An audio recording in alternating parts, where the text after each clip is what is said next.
আসসালামু আলাইকুম। আরিশা মাহমুদ চ্যানেলে আপনাদের সবাইকে স্বাগতম। আজকে দেখাবো কিভাবে ফুচকা বানাইতে হয়। একদম বাজারে ফুচকার মতো হবে, দেখতেও অনেকটা সুন্দর, খেতেও খুব সুস্বাদু। তাহলে চলুন দেরি না করে আমরা চলে যাই কিচেনে।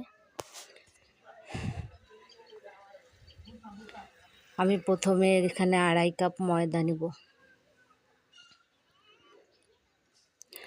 তারপরে দিয়ে দিব স্বাদ মতো লবণ,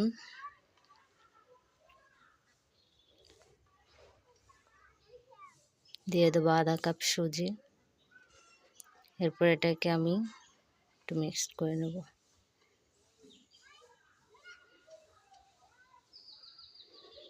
এটাকে মিশানো হয়েছে, দিয়ে দেবো 1/2 কাপ সয়াবিন তেল।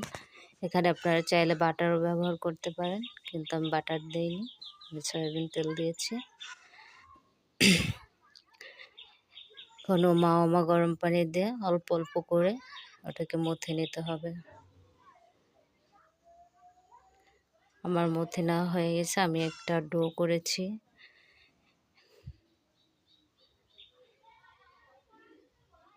দেখুন আমার ডো করা হয়ে গেছে। এখন এটাকে আমি একটা পলি দিয়ে ঢেকে রাখবো। আপনারা চাইলে ভেজা রুমাল বা পলি দিয়ে ঢেকে রাখতে পারেন। এভাবে আমি 10 থেকে 15 মিনিটের জন্য এটাকে ঢেকে রাখবো।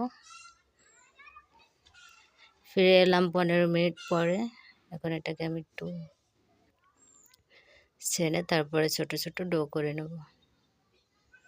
এভাবে আমি 6টা ডো করব। আমার এখানে 6টাই লিচি হবে, তাই আমি 6টা করে নিলাম। এখন এটাকে একটা রুটির মতো বেলে নেব।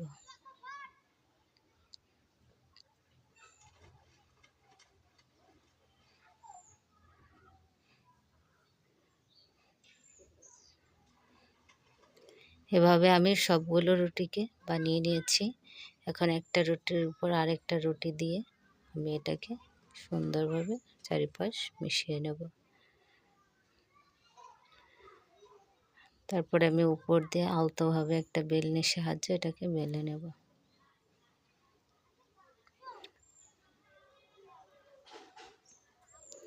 আপনারা চাইলে ছুরি বা মুটকি দিয়ে এটাকে কাটতে পারেন। আমি একটা মুটকির সাহায্যে এটাকে কেটে নিচ্ছি। এভাবে আমি আস্তে আস্তে সবগুলো বানিয়ে নিলাম। তাহলে চলুন দেখা যাক কিভাবে ভাজতে হয়।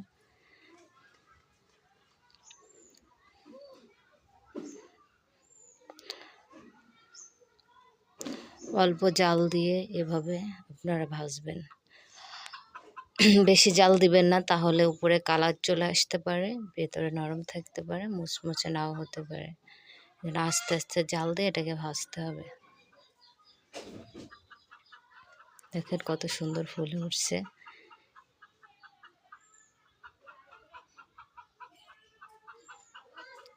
খেতেও যেমন সুস্বাদু, দেখতেও ঠিক ততটাই সুন্দর। এখন আমি এগুলোকে উঠিয়ে নেব।